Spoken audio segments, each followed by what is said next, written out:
Bon vendredi tout le monde. Bonsoir Louis-José Mondeau. Bonsoir Yves. Bonsoir à vous également à la maison et bienvenue à notre casino IGA de ce vendredi 11 novembre. Bonne chance tout le monde. Et là, nous voulons absolument avoir un gagnant de voiture. Oui. Alors, on tire parmi ces billets qui ont été déposés entre le 23 et le 29 octobre dernier chez les marchands IGA participants. La personne gagnante est Mme Jeannette Gravel de Clermont. Elle a coché le 2 sur la roue Petro-Canada et le 1 sur la roue IGA. Eh bien, Mme Gravel, bonne chance avec le 2 et avec le 1. Vous allez gagner au moins 1000 litres d'essence Petro-Canada et au moins 1000 $ en certificat cadeau IGA. Vous pouvez aussi gagner une Toyota, voyons voir quelle sorte, surveillez notre barillet. Ce serait une Toyota Tercel avec le 2 et le 1. Bon, ben on vous le souhaite. La première roue ralentit et, malheureusement, c'est le 1. Et la seconde roue, elle, s'arrête sur le 2. Ce qui veut dire que vous gagnez quand même 2000 litres d'essence Petro-Canada. Et 1250 $ en certificat cadeau IGA. Notre gros loup, maintenant un petit mot là-dessus? Très bientôt. Le 9 décembre, parmi tous les billets reçus, une personne gagnera 13 000 litres d'essence Petro-Canada, plus 26 000 $ en certificat cadeau chez IGA et une magnifique Toyota Camry, le tout d'une valeur de près de 60 000 $. Bonne chance tout le monde. Bonne fin de semaine. Prochain rendez-vous. Eh bien, il devrait être indemnisé par cet État américain. Le Bureau québécois d'indemnisation des victimes d'actes criminels a en effet entrepris des démarches afin d'établir les sommes auxquelles il aurait droit. Robert Plouffe nous en parle. Harold Sergerie vient d'obtenir son transfert de l'hôpital général de Montréal à l'hôpital Charlemagne sur la Rive-Sud. Question de commodité pour la famille qui habite la prairie. Harold, qui fêtera son 29e anniversaire lundi prochain, n'en aura probablement pas conscience. Plongé dans un semi-coma, son père constate tout de même des progrès. Tu croises les bras, tu viens de voir tu te laves la figure lui-même, ses mains. Il vous reconnaît? Ah oui, il nous reconnaît parce qu'un matin, quand j'arrivais là, il m'a pogné dans ses deux bras puis il m'a serré. Parce qu'agressé aux États-Unis, Harold ne peut compter sur une aide financière du Bureau d'indemnisation des victimes d'actes criminels. Non. La loi sur l'IVAC prévoit que la victime doit être agressée au Québec pour recevoir des indemnités. Donc, tout événement qui survient à l'extérieur des limites de la province du Québec ne peut pas être couvert par la loi. Ainsi, l'Américain ou tout autre étranger agressé au Québec sera, lui, indemnisé. En 1993, un groupe conseil dont faisait partie Maître Genet avait proposé aux législateurs d'indemniser les Québécois victimes d'actes criminels à l'étranger.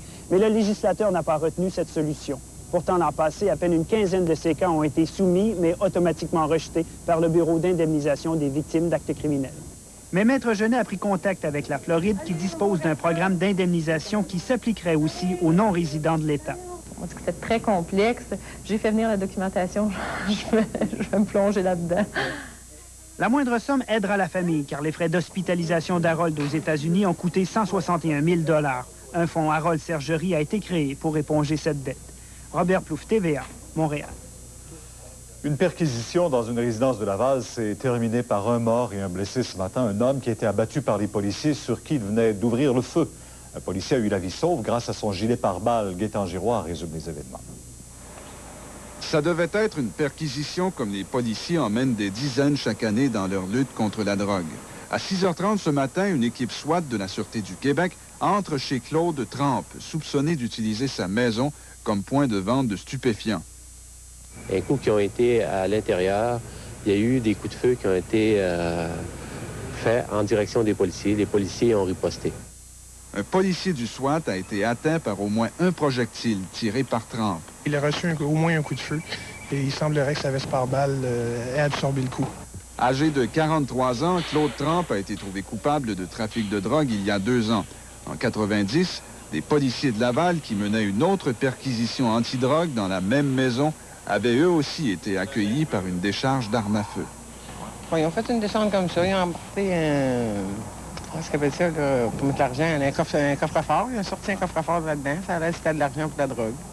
Comme c'est la Sûreté du Québec qui a ouvert le feu et qu'il y a eu mort d'homme, c'est la police de la CUM qui fait enquête pour établir clairement les circonstances de cet événement. Gaétan Giroir, TVA, Laval. Puisqu'on parle de la police de la CUM, elle vient de mettre au jour une fraude de 150 000 $ reliée à l'utilisation de cartes de guichet automatique. Il y a une quarantaine d'étudiants d'écoles secondaires de l'ouest de Montréal qui ont vendu leurs cartes de guichet à des fraudeurs.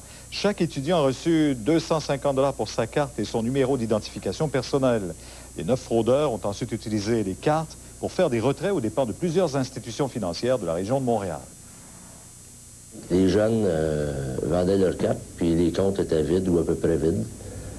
Puis là, les autres s'occupaient de déposer des faux chèques ou des chèques du gouvernement volés pour ensuite retirer l'argent au moyen de ces cartes-là. L'ex-journaliste du quotidien La Presse, Florian Bernard, a été condamné aujourd'hui à 6 mois d'emprisonnement plus 2 années de probation pour grossière indécence commise sur des mineurs. André Jobin est au palais de justice. Bonsoir, André. Bonsoir, Pierre. Ça s'est produit à la fin des années 70. En fait, ça s'est étalé sur 3 mois en 1979 dans un camp de scouts alors qu'il a abusé sexuellement de 4 jeunes adolescents de 12 et 13 ans. Alors, il a pris tout de suite le chemin du pénitencier, j'imagine, Florian? Oui, Pierre. En fait, son avocat réclamait comme sentence l'imposition de travaux communautaires, mais le juge Valmont-Beaulieu de la Cour du Québec a voulu se servir du cas Florian Bernard pour indiquer clairement aux adultes que les tribunaux n'avaient pas tellement de sympathie pour ceux qui sont en autorité et qui abusent de jeunes, comme ce fut le cas de Florian Bernard, qui, incidemment, était passible d'une peine maximale de 5 ans, mais le juge a quand même tenu compte du fait qu'il a 58 ans, il est marié, père d'un garçon de 27 ans et n'a pas d'antécédents judiciaires. Et justement, quand vous dites 6 mois de prison, est-ce qu'il devra purger les 6 mois? Non, comme il sera détenu dans une prison provinciale, il pourrait être relâché ou être libéré de façon conditionnelle 1 mois après sa peine, c'est-à-dire 1/6 de la peine, donc après 1 mois. Mais dès sa sortie de prison, il sera soumis à 2 ans de probation, assorti de certaines conditions, dont certaines seront plutôt contraignantes. Merci. C'est bien, au revoir. Au revoir. C'est Jean Doré qui a été déclaré élu à titre de conseiller du district du Plateau-Mont-Royal plutôt que sa colistière Thérèse Davio. Jean Doré, qui a déjà pourtant fait savoir qu'il n'avait pas l'intention de siéger, devra donc attendre que l'Assemblée nationale adopte un amendement à la loi électorale pour clarifier la notion de colistier. Charles Faribault. Léon Laberge a fait éclater une véritable petite bombe lors de la proclamation des élus. Selon lui, Jean Doré n'a pas d'autre choix que de siéger, sans quoi il devra déclencher une élection partielle dans le district du Plateau-Mont-Royal. Il est proclamé élu. Hitachi au Gold Star pour encore moins cher que vous pourriez l'imaginer. C'est la vente fermeture chez Meubles Saint-Laurent de Gentilly. 5 ans des meilleurs joueurs de la Ligue nationale de hockey vous convient à un tournoi à la ronde.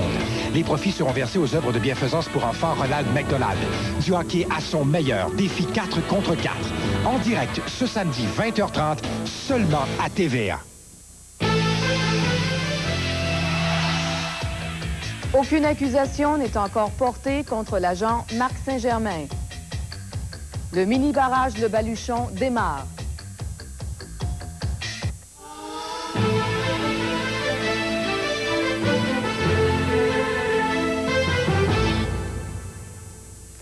Bonsoir, mesdames et messieurs.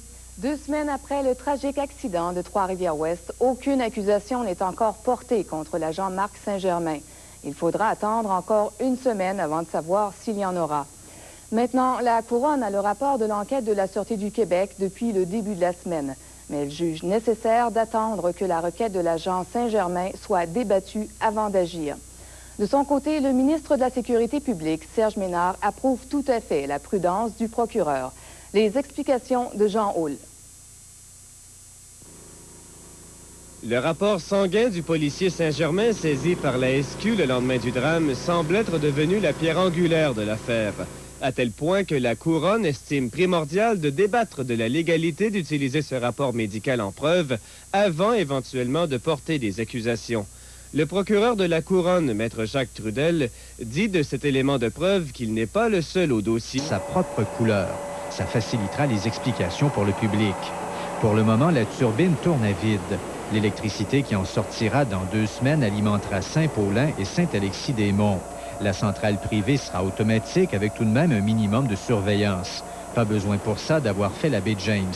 Le Baluchon fournira le personnel. Et on a permis à 2 personnes qui étaient sur la maintenance chez nous, on les envoie faire une formation avec Hydro-Québec, avec des cours privés, avec le turbinier, etc. Puis ces gens-là sont très fiers de ça.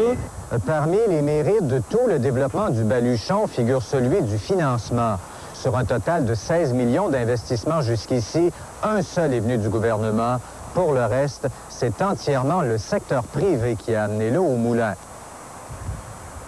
Le défi que s'étaient imposés les promoteurs est réussi. Construire la centrale sans défigurer le paysage. Les sentiers et les passerelles au-dessus de la rivière sont en parachèvement. Ici, dans l'angle des chutes et du canal d'évacuation, il y aura une grande esplanade gazonnée. C'est comme une forme de grande terrasse, okay, qui va être tout près de la chute.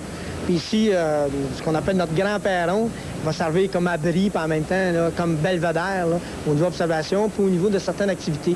On va servir une certaine restauration. Autre réussite, il n'y aura pas de dépassement de coûts. Bien au contraire, on prévoit des économies. Le développement hydrotouristique sera inauguré et ouvert au public l'été prochain. Louis Cloutier, TVA Saint-Paulin. La ministre du Tourisme, Rita Dionne-Marcelet, n'exclut pas la possibilité de réduire le nombre d'associations touristiques régionales. En rencontrant les présidents des 18 ATR du Québec aujourd'hui à l'auberge du lac Saint-Pierre, elle leur a demandé d'entamer une réflexion sur les moyens de réduire leur coût de fonctionnement. Eddie Verbeek a plus de détails. Les directeurs et présidents des 18 associations touristiques régionales de la province ont présenté un rapport à la ministre du Tourisme. En retour, elle leur a indiqué les orientations que son ministère entendait prendre d'ici au printemps prochain. Selon elle, 18 entités, c'est peut-être un peu beaucoup dans un contexte où la mise en marché se veut de plus en plus internationale. Il y a peut-être un exercice de réflexion et de rationalisation pour regrouper certaines activités et donc peut-être ultimement réduire le nombre d'ATR ou, sans réduire le nombre d'ATR comme tel, réduire peut-être l'envergure des frais administratifs pour rationaliser. 29 pouces, un seul prix, 599 $. Ce sont là des rabais allant parfois jusqu'à 100 $. Le Vidéo Zénith, 4 têtes, la télécommande fait fonctionner les 2 appareils, réduit à 299 $. Également aussi de Mitsubishi, un Vidéo 4 têtes, même phénomène, la télécommande fait fonctionner les 2 appareils, aussi réduit à 299 $.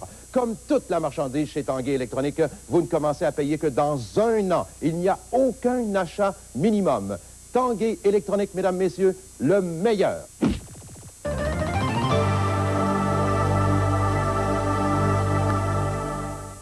Nous sommes en 1994 après Jésus-Christ. Toute l'économie canadienne du jouet est dominée par les Américains. Toute? Non. Un club d'irréductibles québécois résiste encore et toujours à l'envahisseur, le Club Jouet.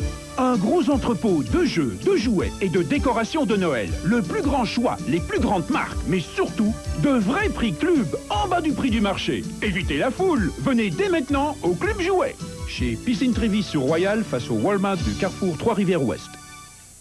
Voici une douceur soyeuse au toucher et du corps qui se remarque. Maintenant, douceur et corps s'unissent dans le nouveau Finesse.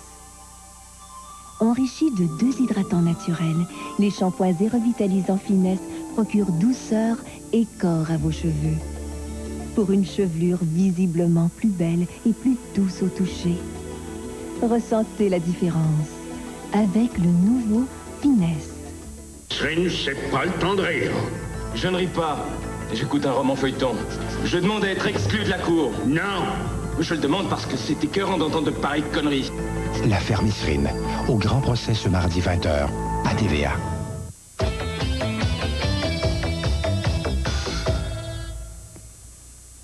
À la météo ce soir et cette nuit, un ciel dégagé minimum près de -4 degrés.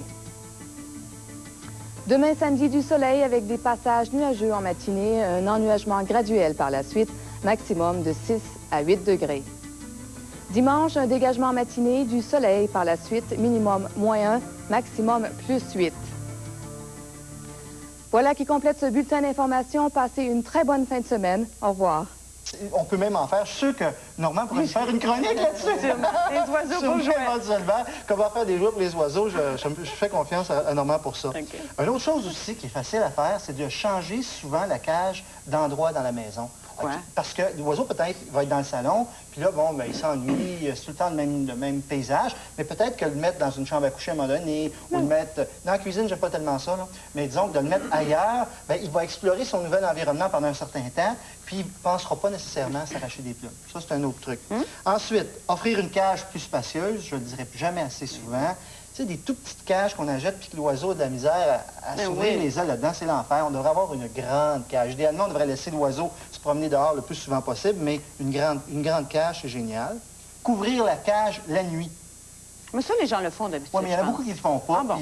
C'est important, sommeil réparateur. L'animal, OK. c'est tout le temps sur une heure comme ça, parce que tu écoutes du Led Zeppelin à 4 h du matin à côté de la cage. La nuit, c'est pas terrible. Il faut qu'il dorme, relaxe, tout ça. C'est important. Donc, sommeil réparateur. On peut aussi vaporiser l'oiseau, donc donner des bains plus fréquemment. On prend un vaporisateur à plantes, on met de l'eau tiède dedans, puis on vaporise notre oiseau. Ça l'aide. Puis là, ça va stimuler son réflexe de nettoyer ses plumes et non pas de se les manger.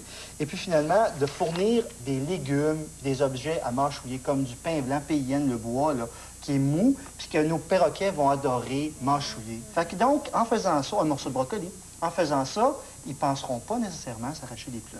Si jamais tout ça, ça fonctionne pas. Ça, c'est plate. Quand ça ne fonctionne pas, ben là, il y a le collier élisabétain, comme on a vu. Ah, le Puis petit collier ici, là, pour l'empêcher Ils vont être d'aller... obligés d'utiliser des anxiolytiques, Prozac, allopéridol, des produits comme ça qu'on va Voir un utiliser pour vétérinaire, l'oiseau. de toute façon. C'est ça. Coco, lui, sa prochaine étape, c'est les anxiolytiques. La semaine prochaine, les comportements bizarres ou les problèmes psychologiques de qui? Chez les chats. Chez les chats. Moi, j'ai un cas, mon minou. toi-même ta musique? Oui. Ah, OK. Essaies-tu de nous dire qu'il y a des Merci. chats qui s'arrachent les plumes? Non, non. Non, les poils, Normand. Alors maintenant, des problèmes psychologiques des oiseaux, on va passer à peut-être des problèmes psychologiques des adolescents ou des parents envers leurs adolescents. On a...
Merci beaucoup.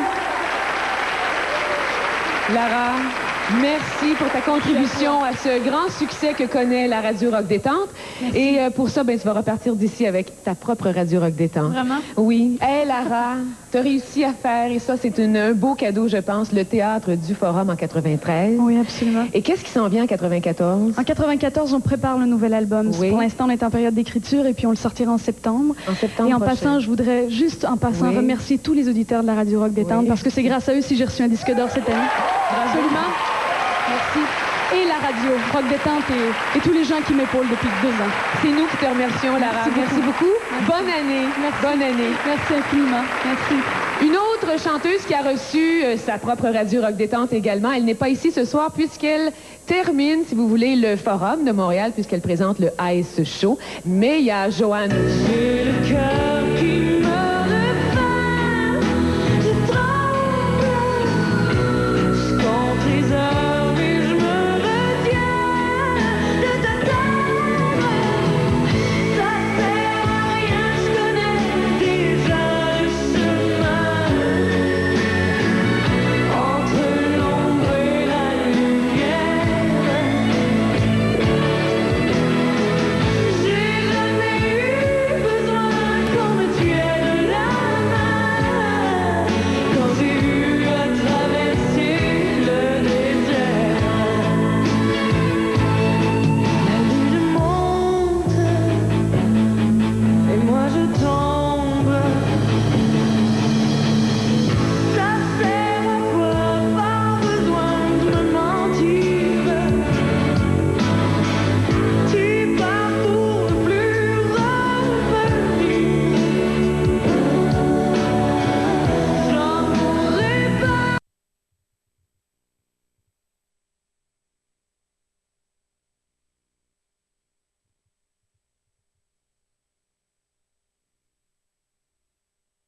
Réaliser pourquoi j'aimais tant les Always.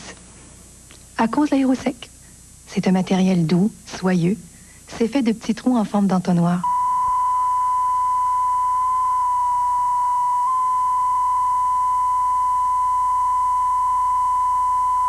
Il a accepté de venir au musée de la guerre pour nous parler un peu de cette bataille.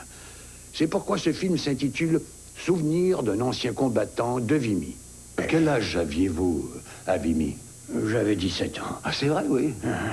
À quel âge vous êtes-vous engagé dans l'armée? À 16 ans. 16 ans. Oui. C'était courageux, ça, Pulse.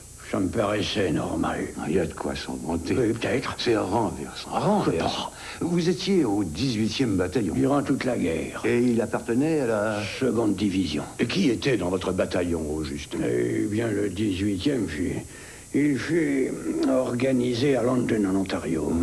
Et dans ses rangs, on comptait beaucoup de fermiers des régions de Woodstock, Thamesville, Blenheim, Wallaceburg, Sarnia et Chatham.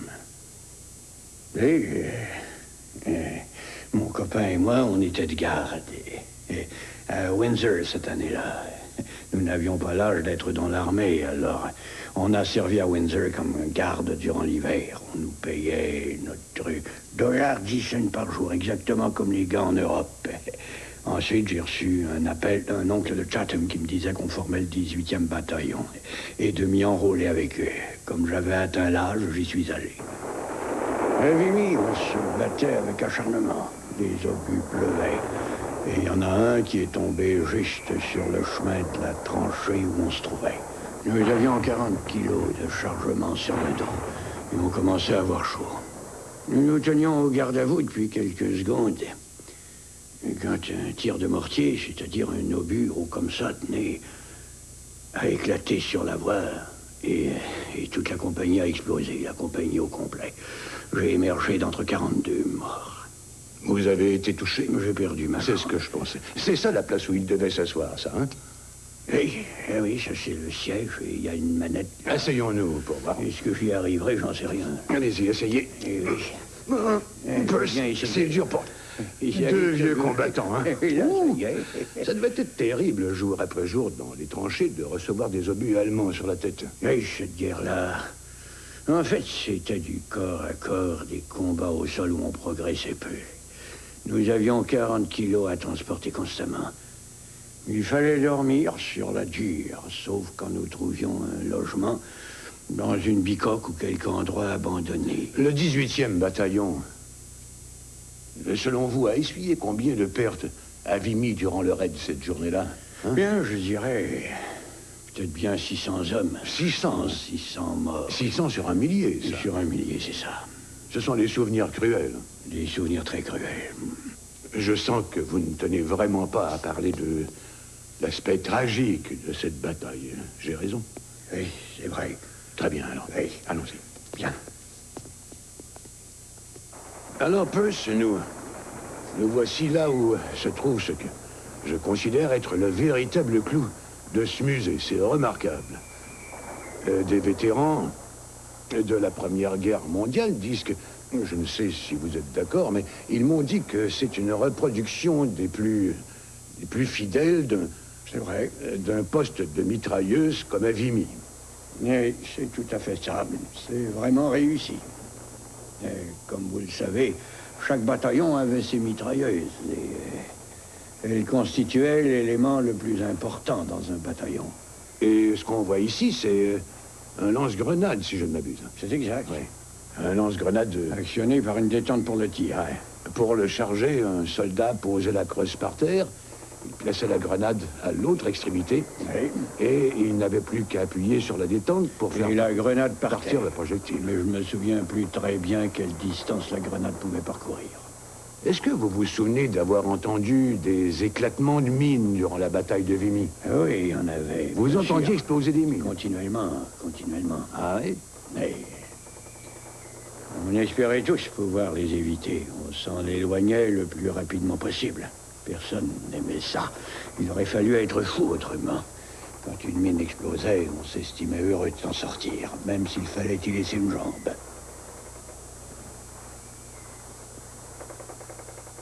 Notre petite visite du musée canadien de la guerre est terminée, mais j'aimerais poser quelques questions encore. Pourquoi vous êtes-vous engagé dans l'armée? Bien, d'abord, j'ai pensé que j'allais voyager en touriste.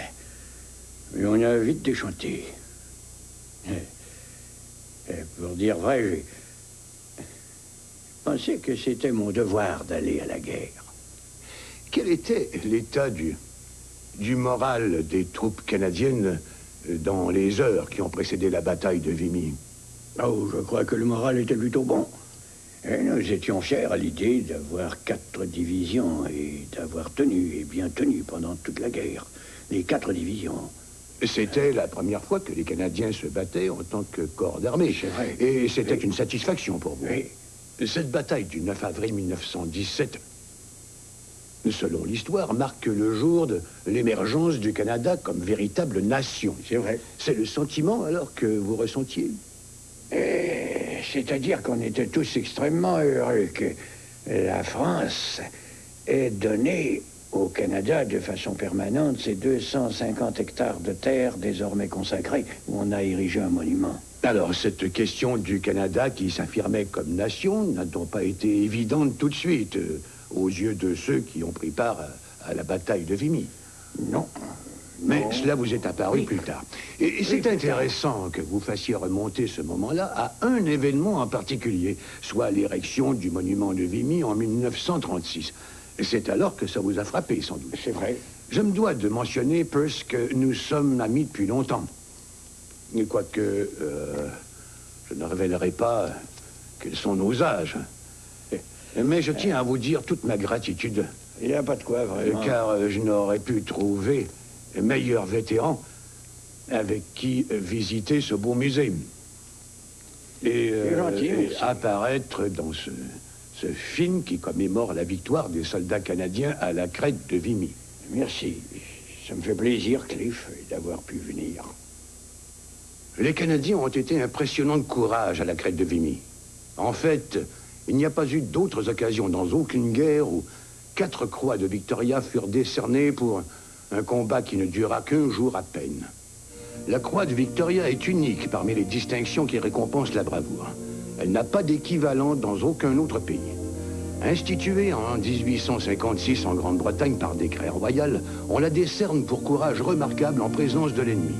C'est la reine Victoria elle-même qui a proposé l'inscription de ces mots sur la médaille « For Valor », pour bravoure. Fred Tilson est l'un des distingués canadiens à qui on a décerné la croix de Victoria lors de la Seconde Guerre mondiale, où il a perdu les 2 jambes. Membre éminent de l'Association des amputés de guerre, Fred est venu nous retrouver au musée de la guerre pour nous parler des 4 braves à qui on a conféré la croix de Victoria à Vimy. Comme bien des héros, Fred Tilson est modeste et n'aime pas parler de ses exploits. Il a pourtant été distingué dans un documentaire de la télé britannique et dans un ouvrage de John Percival sur ceux qui ont reçu la croix de Victoria. Il y a certains passages de ce livre que j'aimerais vous lire. Ce que Fred Tilson a réussi en mars 1945 dans la forêt de Hochwald en Allemagne défie toute description. Il était major dans le Essex Scottish.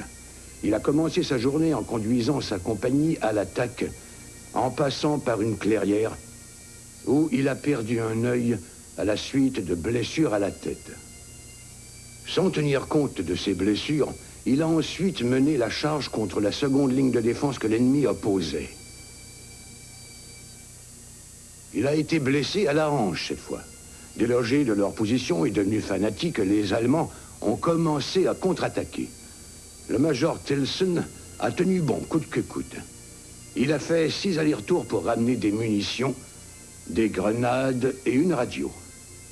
Au dernier déplacement, il a été blessé pour la 3e fois, ce qui lui a occasionné la perte des 2 jambes.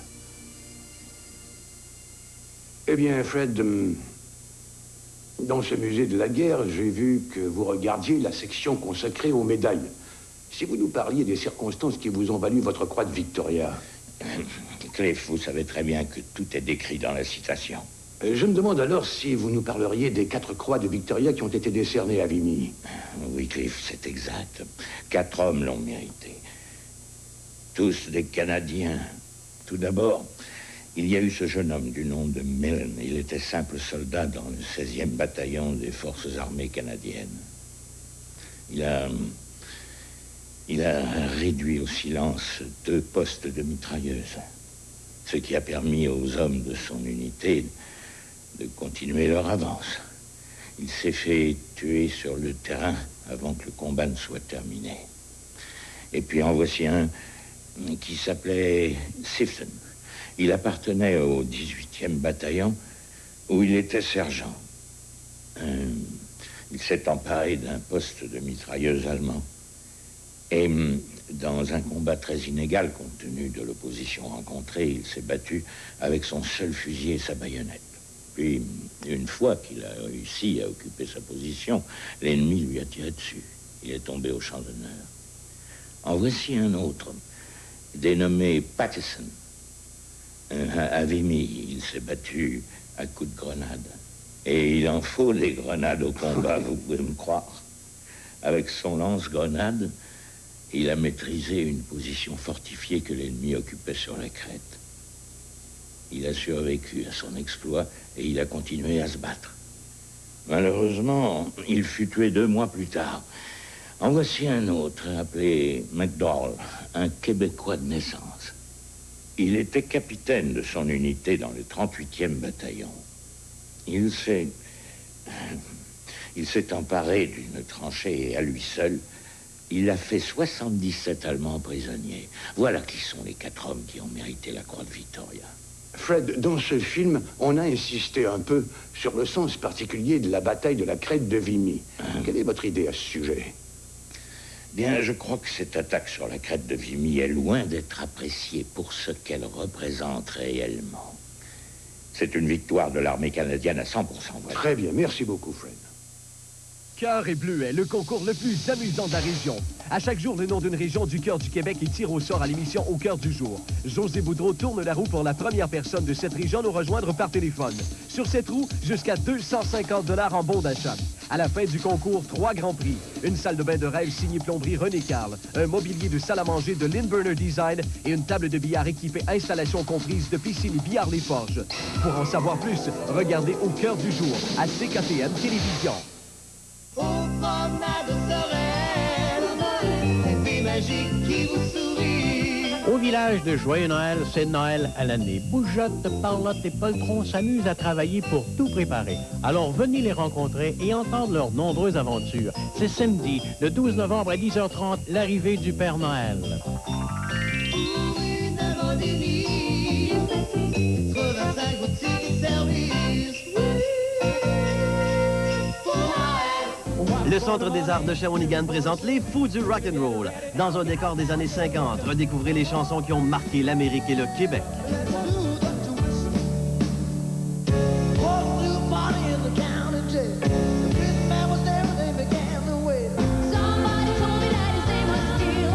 Les Fous du Rock'n'Roll, un spectacle haut en couleur et rempli d'action à voir le samedi 3 décembre 20h au Centre des Arts de Shawinigan.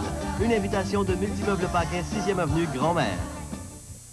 Les affaires, une présentation de CKTM Télévision. Dimanche dernier, l'Institut Carana recevait de nombreux visiteurs lors de sa journée porte ouverte. Ceux-ci ont pu rencontrer le personnel et les élèves actuels et visiter tous les laboratoires. L'Institut secondaire Carana a une école accueillante et dynamique.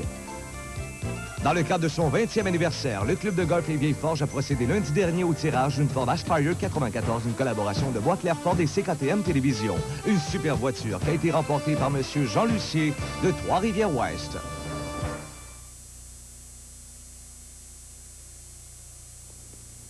Rendons-nous, si vous voulez bien, aux édifices commémoratifs des anciens combattants, où nous allons voir un fier Canadien, l'honorable George Heath, autrefois ministre des anciens combattants, et où nous pourrons admirer une magnifique réplique du monument aux morts de Vimy.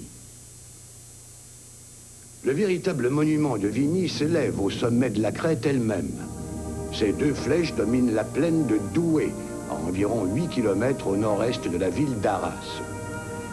La nation française a offert en don au peuple du Canada le parc du champ de bataille, où le monument est érigé.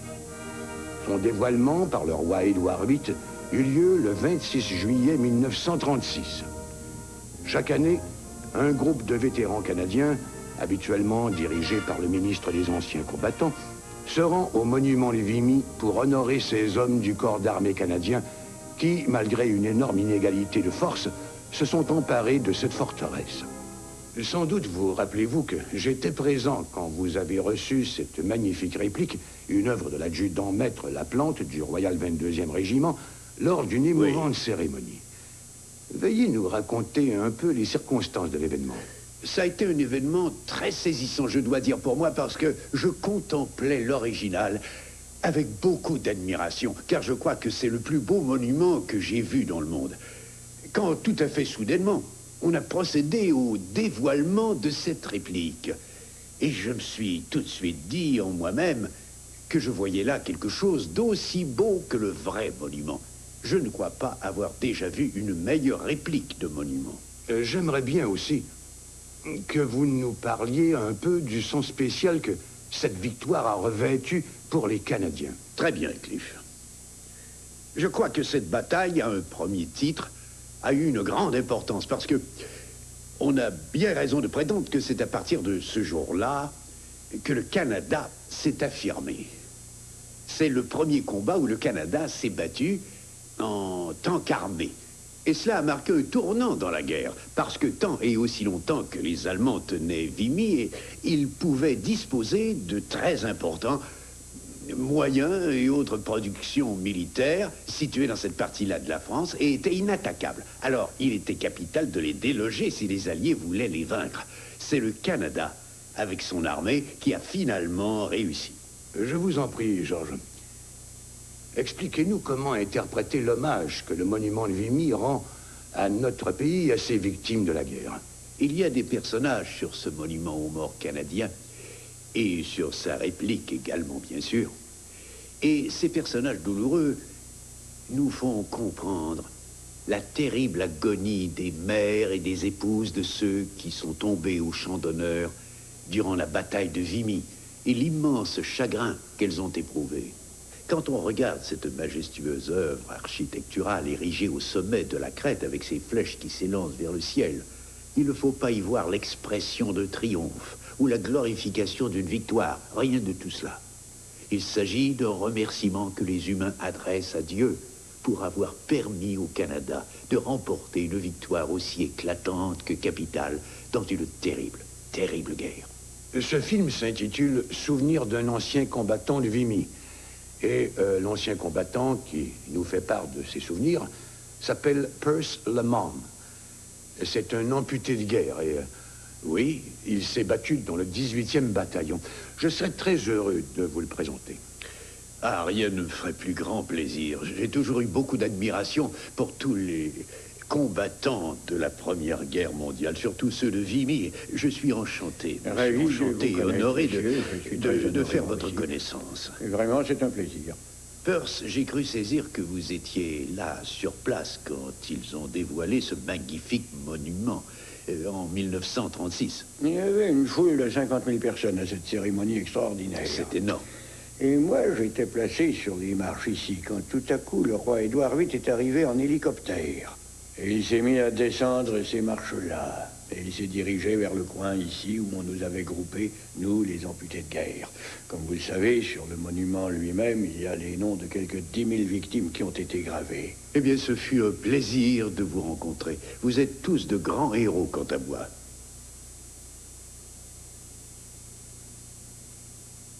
Une nation qui ignorerait son passé n'aurait pas de projet d'avenir. Le 9 avril doit rester à tout jamais présent dans la mémoire de chaque Canadien.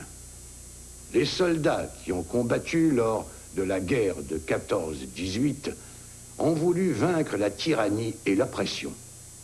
Mais peut-être, à leur insu, en remportant cette éclatante victoire à la crête de Vimy, nous ont-ils donné plus encore, soit une identité canadienne.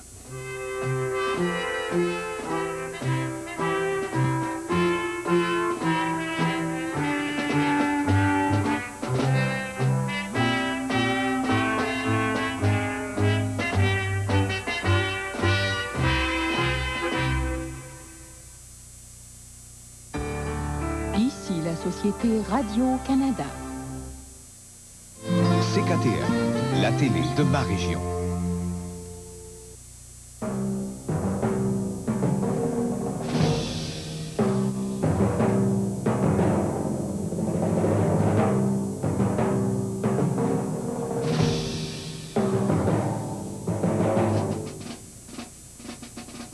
Bonjour, ici Odette Goff, en direct d'Ottawa pour la présentation des cérémonies officielles du Jour du souvenir. Vous allez entendre dans un moment l'hymne national le Haut-Canada, interprété par le corps de musique Le Canada se souvient et la chorale du Conseil scolaire d'Ottawa, composée d'une centaine d'étudiants. Alors, nous nous rendons immédiatement au monument commémoratif de guerre du Canada, le Cénotaphe, rue Elgin.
Le 30e régiment d'artillerie légère du Canada vient de tirer le premier coup de canon d'une salve de 21 coups qu'on va entendre pendant une bonne partie de la cérémonie. Et maintenant, place à la sonnerie aux morts, interprétée par le sergent Bruno Drolet.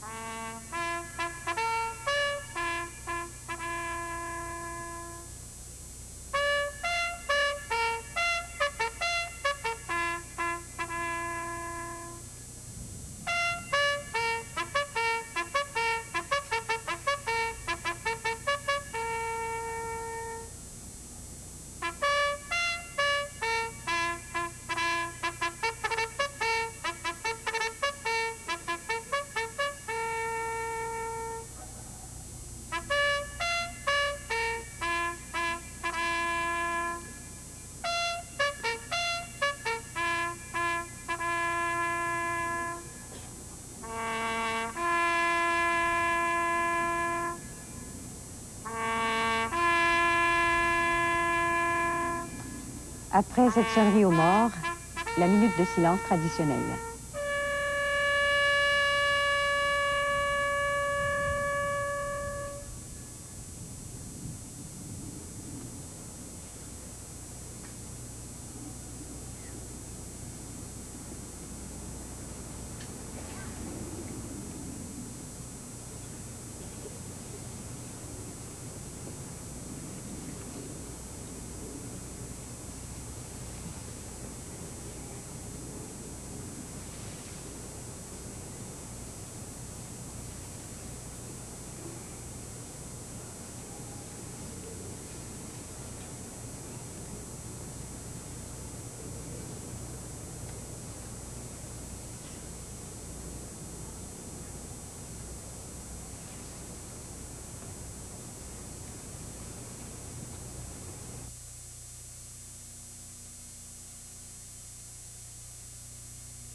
L'adjudant-chef des joueurs de cornemuse, Hugh D. McPherson, natif de Prince Albert en Saskatchewan, interprétera dans un petit moment la pièce écossaise « Les fleurs de la forêt ». On l'entend, cet air que l'on joue traditionnellement le soir avant que les militaires se retirent pour la nuit. On l'appelle aussi la plainte.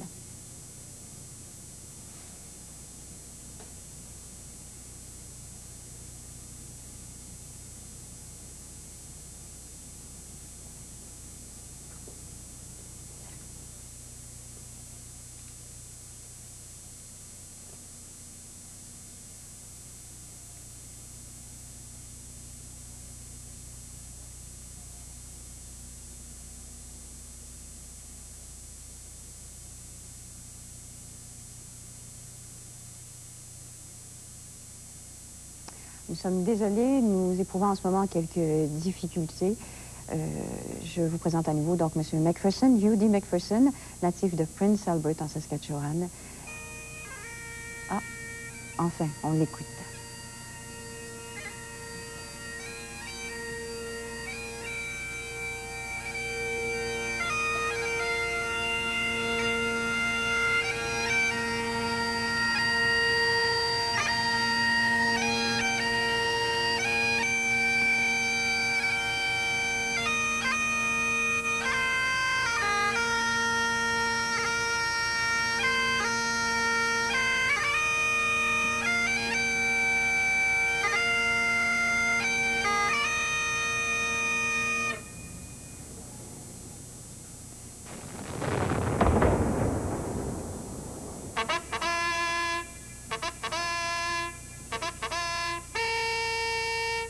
À la trompette, on retrouve à nouveau le sergent Bruno Drolet qui sonne cette fois le réveil.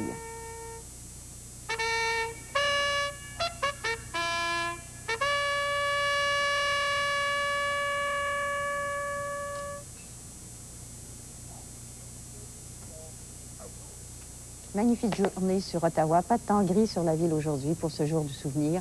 Il y aura de beaux coins de ciel bleu, le temps est doux aussi. L'acte du souvenir sera lu en anglais par le président national de la Légion royale canadienne, Hugh Green de Ponoka, en Alberta. On l'écoute. At the going down of the sun and in the morning, we will remember them. Ils ne vieilliront pas comme nous, qui les avons survécus. Ils ne connaîtront jamais l'outrage ni le poids des années.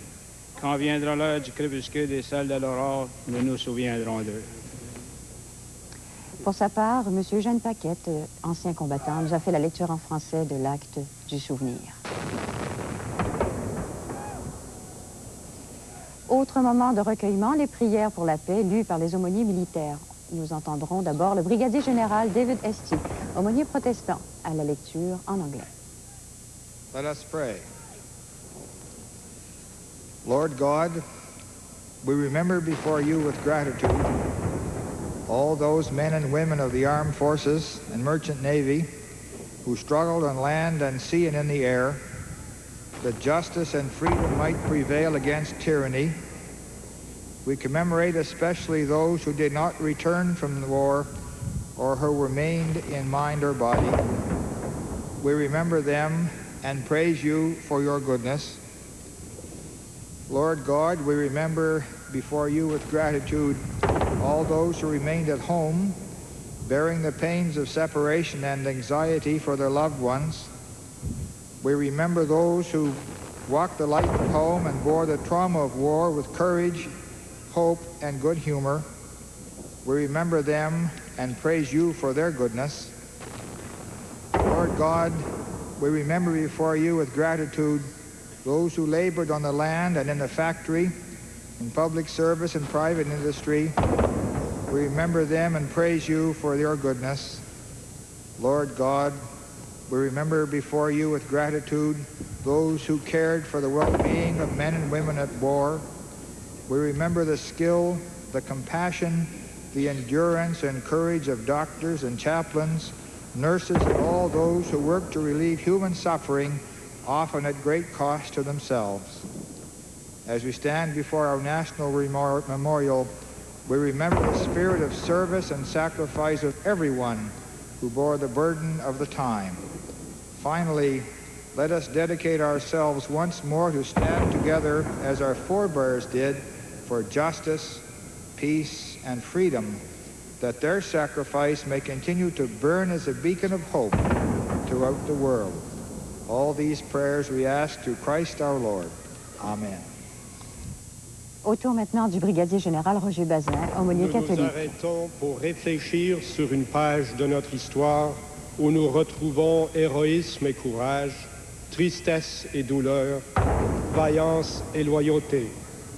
Nous nous souvenons avec gratitude de nos parents et amis qui, dans les forces armées du Canada, ont quitté notre pays pour se joindre à nos alliés et combattre pour que justice et liberté prévalent contre la tyrannie et l'oppression.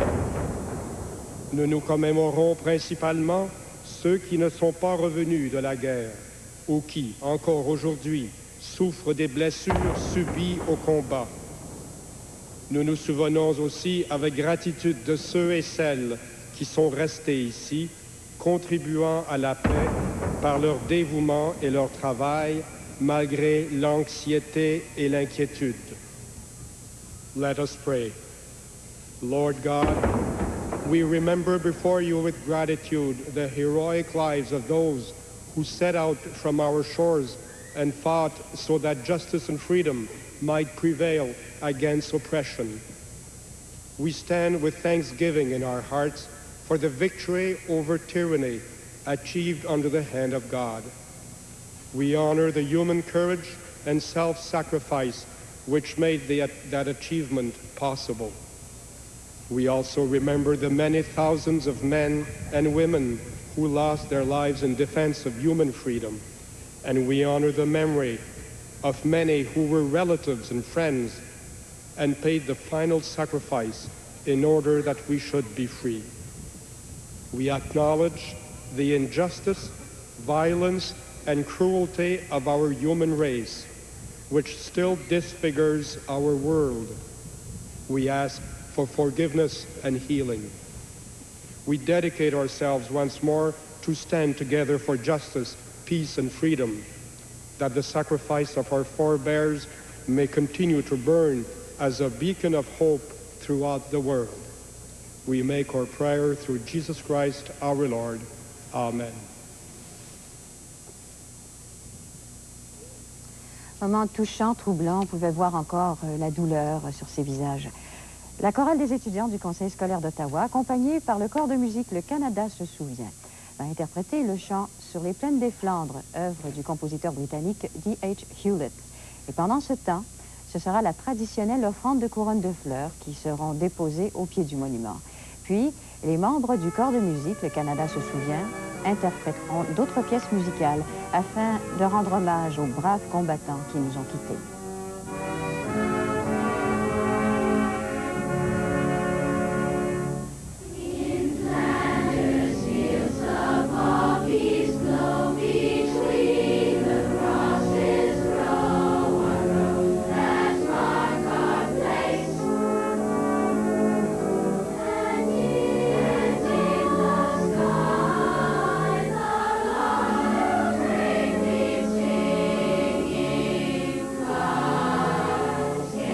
Le gouverneur général, le très honorable Raymond John Matheson, dépose une première couronne au nom de Sa Majesté la Reine. Une journée fort occupée pour son Excellence, puisque ce matin à 9h, il se rendait à l'édifice du Centre sur la colline du Parlement pour présider l'inauguration du livre du souvenir de la marine marchande, dédié à la mémoire des membres qui périrent en défendant le Canada pendant les deux grandes guerres. La cérémonie s'est tenue dans la chapelle du souvenir, où le livre a été déposé en permanence. Et on en parlera un petit peu plus tard, d'ailleurs, à l'émission.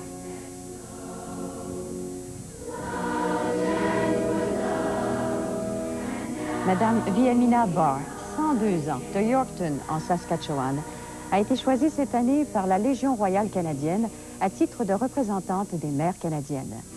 Elle a été décorée de la Croix du Souvenir à la suite du décès de son fils, tué en Italie en 1943. Il avait 26 ans et servait avec le Calgary Tank Corps.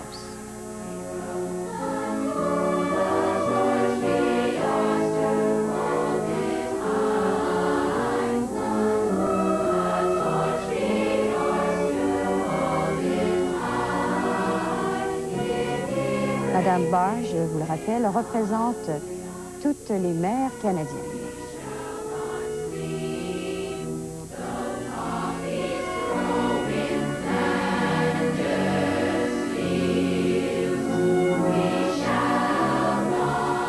Au nom du peuple canadien, la vice-première ministre, l'honorable Sheila Copps, se recueille maintenant au pied du cénotaphe.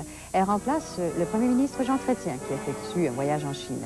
D'ailleurs, il participe aujourd'hui même à une cérémonie semblable à Hong Kong. Et je devrais dire, il a déjà participé. Et quelques mots de M. Chrétien. Le jour du souvenir offre aux Canadiens et Canadiennes l'occasion de réfléchir au sens profond des mots devoir, courage et pays. Aujourd'hui, nous honorons la mémoire de tous ces hommes et ces femmes qui sont morts pendant les deux guerres mondiales. la guerre de Corée et la guerre du Golfe Persique, ainsi que dans les opérations internationales de maintien de la paix. Maintenant, le secrétaire d'État aux anciens combattants et député de Cardigan à l'île du Prince-Édouard, Lawrence Macaulay, dépose une couronne de fleurs.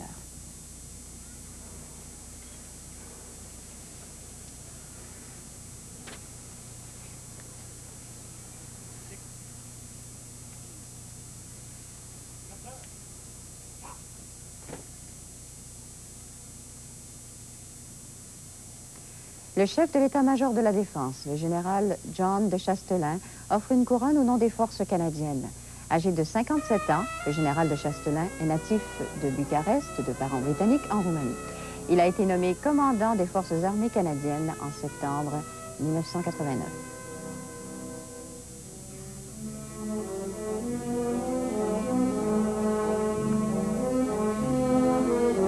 Ah, c'est un air qu'on reconnaît, que chantait si bien Yves Montand.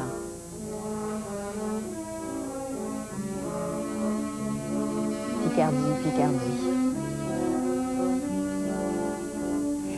Et puis un geste posé à présent par les représentants de la jeunesse du Canada. La couronne de fer est portée par Courtney White, 17 ans d'Ottawa, membre des Guides.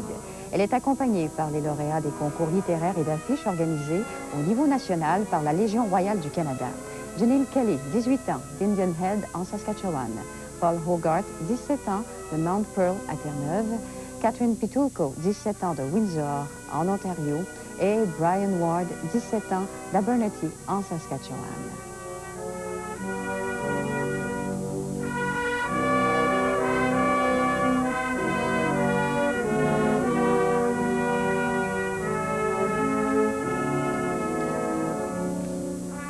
Cette année, une couronne de pieux a été ajoutée. Il s'agit de celle représentant les victimes qui travaillaient dans la marine marchande. Elle est portée par Robert Ray d'Ennismore, en Ontario, qui a servi comme officier de radio de 1943 à la fin de la guerre. Cette reconnaissance des marins non militaires, je vous rappelle, a été soulignée plus tôt en matinée par l'ajout d'un livre souvenir en leur honneur, qui est exposé à la chapelle du souvenir, située dans la tour de la paix du Parlement d'Ottawa.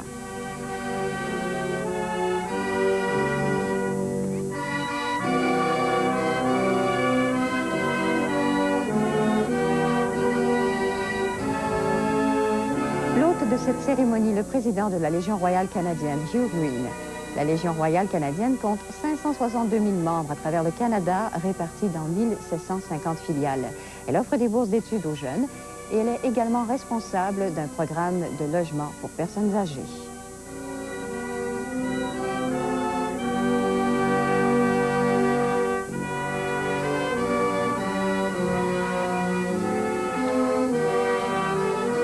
Alors, ces dignitaires que l'on vient de voir sont suivis par le doyen du corps diplomatique, Philémon Yang, de l'ambassade du Cameroun à Ottawa.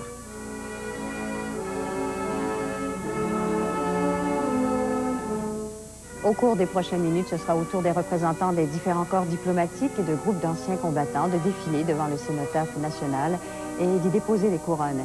Il y a plus d'une centaine d'ambassades et de hauts commissariats à Ottawa. Et puis, dès que cette cérémonie protocolaire sera terminée, le public sera également invité à se recueillir et à déposer des couronnes au pied du cénotaphe.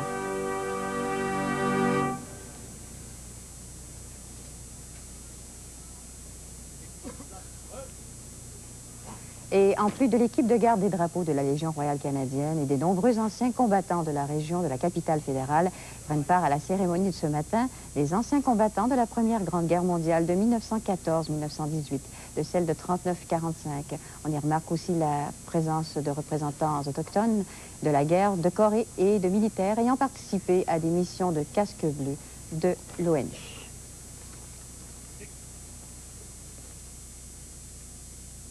Et j'ai en ma compagnie ce matin M. Alain Gauthier, agent de communication au Musée canadien de la guerre, et il nous apporte aussi un message d'espoir avec la jeunesse dont on va parler dans un petit moment. Mais d'abord, j'aimerais bien qu'on parle de la participation d'autres ethnies, de différentes ethnies à la Deuxième Guerre mondiale. On oublie souvent le rôle qu'ont joué les Canadiens d'origine chinoise. Absolument, Odette. C'est intéressant à noter que, justement, il y existe à Ottawa présentement, il y a 35 anciens combattants Canadiens chinois qui sont en visite et qui ont justement été reçus, accueillis par le gouverneur général hier. Et c'est souvent un chapitre qui est oublié dans notre histoire. C'est qu'il faut se rappeler qu'en 1939, au début de la guerre, le Canada était vraiment une nation d'immigrants et qu'il y avait 10% des forces canadiennes de l'époque, c'est-à-dire plus de 100 000 Canadiens qui étaient détenus autres.